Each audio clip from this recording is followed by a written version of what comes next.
நற்செய்தி வாசகம். லூக்கா எழுதிய நற்செய்தி 7ஆம் அதிகாரம். ஆண்டவரின் உயிருள்ள வார்த்தைகள் 11-17 முடிய. அதன் பின் இயேசு நஹீன் என்னும் ஊருக்கு சென்றார். அவருடைய சீடரும் பெரும் திரளான மக்களும் அவருடன் சென்றனர்.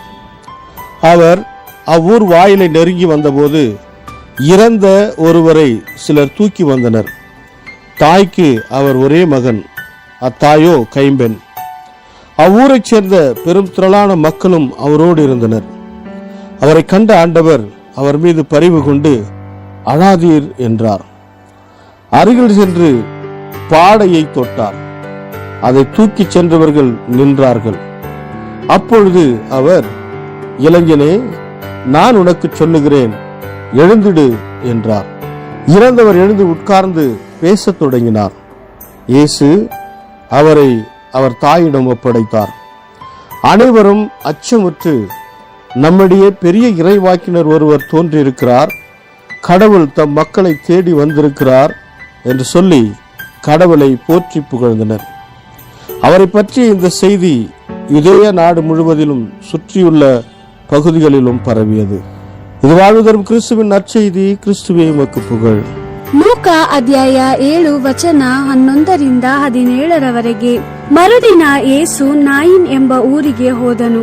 ಯೇಸುವಿನೊಡನೆ ಆತನ ಶಿಷ್ಯರು ಹೋಗುತ್ತಿದ್ದರು. ಅವರೊಡನೆ ಅನೇಕ ಜನರು ದೊಡ್ಡ ಸಮೂಹವಾಗಿ ಹೋಗುತ್ತಿದ್ದರು. ಯೇಸು ಊರ ಬಾಗಿಲಿನ ಬಳಿಗೆ ಬಂದಾಗ ಸತ್ತು ಹೋಗಿದ್ದ ಒಬ್ಬನನ್ನು ಸಮಾಧಿ ಮಾಡುವುದಕ್ಕಾಗಿ ಹೊತ್ತುಕೊಂಡು ಹೋಗುತ್ತಿದ್ದ ಜನರ ಗುಂಪನ್ನು ಕಂಡನು. ವಿಧವೆಯೊಬ್ಬಳ ಒಬ್ಬನೇ ಮಗನು ಸತ್ತು ಹೋಗಿದ್ದನು. ಅವನ ಶವವನ್ನು ಹೊತ್ತುಕೊಂಡು ಹೋಗುತ್ತಿದ್ದಾಗ ಊರಿನ ಅನೇಕ ಜನರು ಆಕೆಯೊಡನೆ ಇದ್ದರು. ಪ್ರಭುವು ಆಕೆಯನ್ನು ಕಂಡು ತನ್ನ ಹೃದಯದಲ್ಲಿ ಮರುಕಗೊಂಡು, ಅಳಬೇಡ ಎಂದು ಹೇಳಿ ಶವದ ಪೆಟ್ಟಿಗೆಯ ಬಳಿ ಹೋಗಿ ಅದನ್ನು ಮುಟ್ಟಿದನು. ಆ ಪೆಟ್ಟಿಗೆಯನ್ನು ಹೊತ್ತುಕೊಂಡು ಹೋಗುವವರು ನಿಂತುಕೊಂಡರು. ಯೇಸು ಸತ್ತು ಹೋಗಿದ್ದವನಿಗೆ, ಯೌವನಸ್ಥನೇ, ಎದ್ದೇಳು ಎಂದು ನಾನು ನಿನಗೆ ಹೇಳುತ್ತೇನೆ ಎಂದನು. ಆಗ ಅವನು ಎದ್ದು ಕುಳಿತುಕೊಂಡು ಮಾತಾಡತೊಡಗಿದನು. ಯೇಸು ಅವನನ್ನು ಅವನ ತಾಯಿಗೆ ಒಪ್ಪಿಸಿದನು. ಜನರೆಲ್ಲರೂ ವಿಸ್ಮಯಪಟ್ಟರು.